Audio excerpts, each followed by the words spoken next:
Moms kitchen আপনাদেরকে স্বাগত। কাছে এবং দূরে, দেশ দেশের বাইরে আমার ভিডিওটা যে যেখান থেকে দেখছেন আপনাদের কাছে আমার অনেক অনেক ভালোবাসা দোয়া রইল। আশা করি আপনারা ভালো আছেন। আজ আমি আপনাদের সঙ্গে শেয়ার করব একটা মজাদার সুস্বাদু রেসিপি।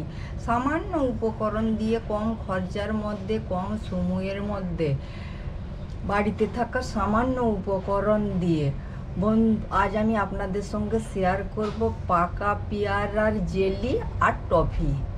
বন্ধুরা, আমাদের বাড়িতে অনেক সময় পাকা পেয়ারা আসলে পুরি আমরা ফেলে দিই। বন্ধুরা, পাকা পেয়ারা ফেলে দিবেন না। পাকা পেয়ারা বাড়িতে আসলে পুরি পাকা পেয়ারার জেলি বানিয়ে ফেলবেন, টফি বানিয়ে ফেলবেন, সারা বছর ফ্রিজে রেখে খেতে পারবেন। আমি একটা কড়াই বসিয়ে দিয়েছি গ্যাসেতে। এই যে পেয়ারা আমার যতটা, আমি ততটা পানি দিয়ে দেবো এর মধ্যে।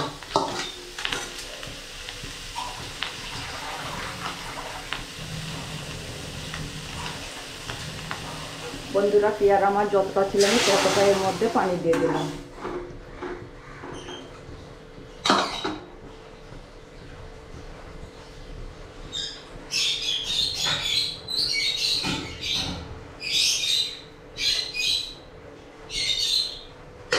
আমি 15 মিনিটের জন্য ঢেকে রেখে দিলাম।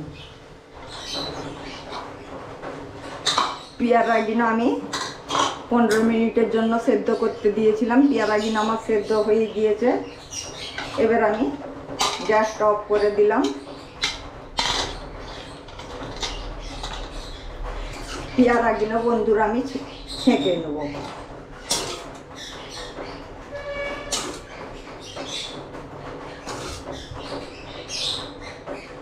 পেয়ারাগুলো আমি একটু চেপে চেপে রসটা বার করে নেব।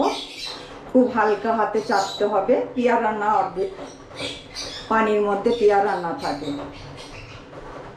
আমার হয়ে গিয়েছে।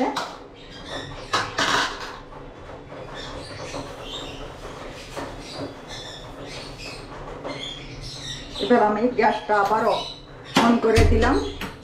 অন করে দিয়ে আমার যতটা পেয়ারা ততটা আমি এই যতটা পেয়ারার পানি বেরিয়েছে ততটাই আমি চিনি দিলাম।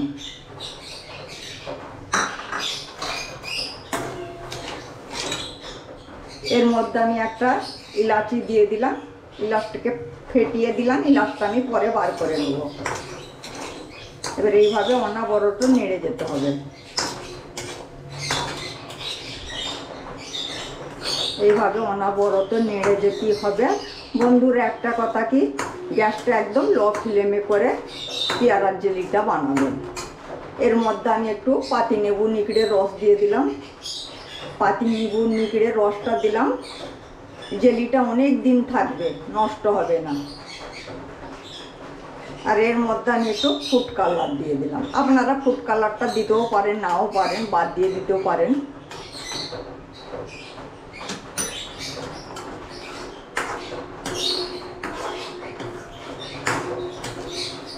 এইভাবে বানিয়ে ফ্রিজের মধ্যে রেখে দিবেন।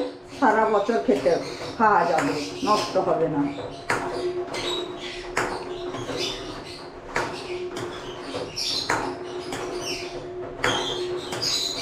আপনারা এই জেলিটা পাউরুটি, হাতের রুটি দিয়ে খেতে পারেন, খেতে খুব ভালো লাগে। আর জেলি যদি আমরা নিজেরা বাড়িতে বানাতে পারি তাহলে আর বাইরে থেকে কিনতে হবে না। আমাদেরকে তো খুবই ভালো লাগে। আশা করি আপনাদেরকেও ভালো লাগবে, আপনারাও বানাবেন। আর আপনাদেরকে কেমন লাগলো বন্ধুরা আমাকে অবশ্যই কমেন্ট করে জানাবেন।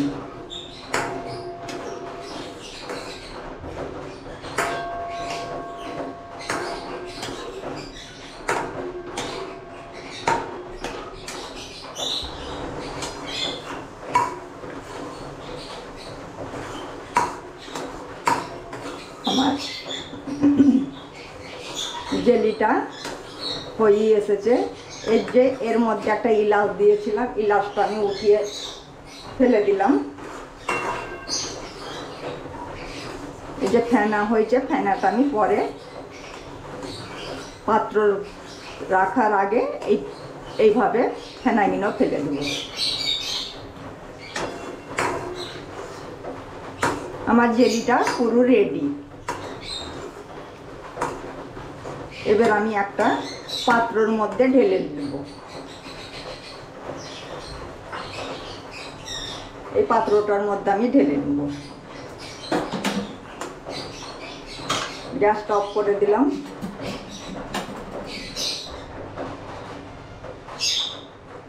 এই যে জেলিটা এবার ঢেলে নিয়েছি একটা পাত্রর মধ্যে। এইটা এবার আমি 3-4 ঘন্টা রেখে দেব, ঠান্ডা হলে আপনাদেরকে দেখাচ্ছি।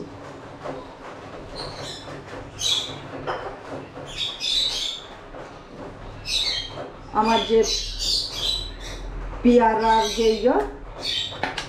পেয়ারা কিনা আমি হাতের সাহায্যে পেয়ারার রসটা বার করে পেয়ারা কিনা আমি হাতের সাহায্যে আমি করে চটকে নিয়েছি। এবার আমি একটা চুবড়ির মধ্যে দিয়ে ছেঁকে নেব।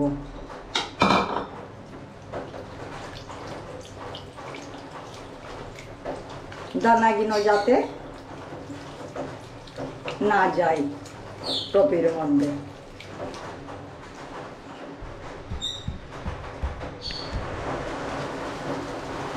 এইভাবে শাঁসটা বার করে দিলাম। এই যে দানাগুলো ছিবড়েগুলো আমার রয়ে গেল।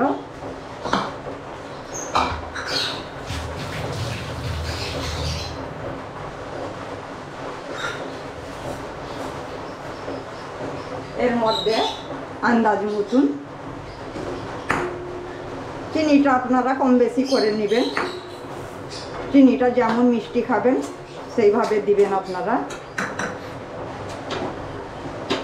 এবার আমি গ্যাসটা অন করে দিলাম। অন করে দিয়ে বন্ধুরা এটা অনবরত লাড়তেই হবে।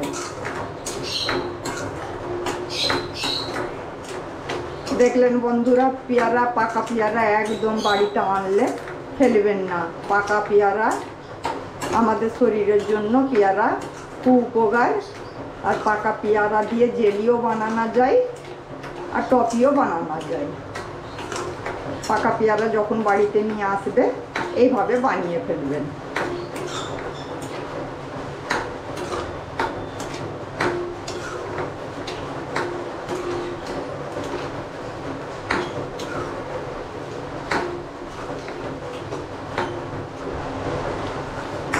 গ্যাসটা বন্ধুরা আবার বলছি একদম লো ফ্লেমে দিয়ে এই টপিকটা বানাবেন। এর মধ্যে একটু ফুড কালার দিয়ে দিলাম। ফুড কালারটা আপনারা দিতেও পারেন, নাও পারেন।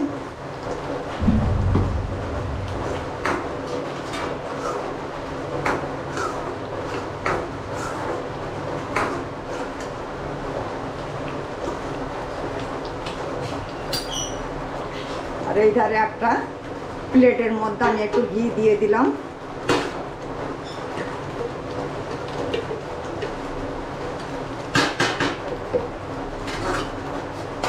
এই প্লেটের মধ্যে টপিকটা ঢালবো, তাতে ঘি বুলিয়ে দিলাম।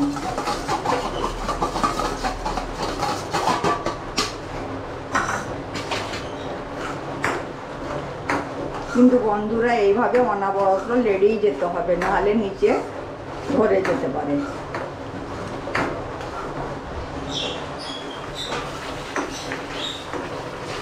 আমার পুরো রেডি হয়ে গেছে টপিকটা। এবার আমি গ্যাসটা বন্ধ করে দিয়ে এই পাত্রর মধ্যে ঢেলে দেবো। ঠান্ডা হলে আপনাদেরকে দেখাবো। আমার পেয়ারার জেলি আর পেয়ারার টপি পুরো রেডি। তবে বন্ধুরা একটা কথা কি, জেলিটা বানিয়ে একদিন পরে খাবেন আর টপিটা সঙ্গে সঙ্গে খাওয়া যাবে। তো বন্ধুরা প্রচুর বৃষ্টি হচ্ছে, শব্দ শুনতে পাচ্ছেন, প্রচুর বৃষ্টি হচ্ছে। আমার ভিডিওটা যদি আপনাদেরকে ভালো লেগে থাকে প্লিজ বন্ধুরা আমাকে লাইক কমেন্ট শেয়ার করবেন আর আমার চ্যানেলটা আপনারা সাবস্ক্রাইব করে দিবেন। তাতে আমার নতুন নতুন রেসিপিগুলো সহজেই আপনাদের কাছে পৌঁছে যাবে। আর আপনাদের কাছে আমার অনেক অনেক ভালোবাসা দোয়া রইল। আপনারা ভালো থাকবেন, সুস্থ থাকবেন।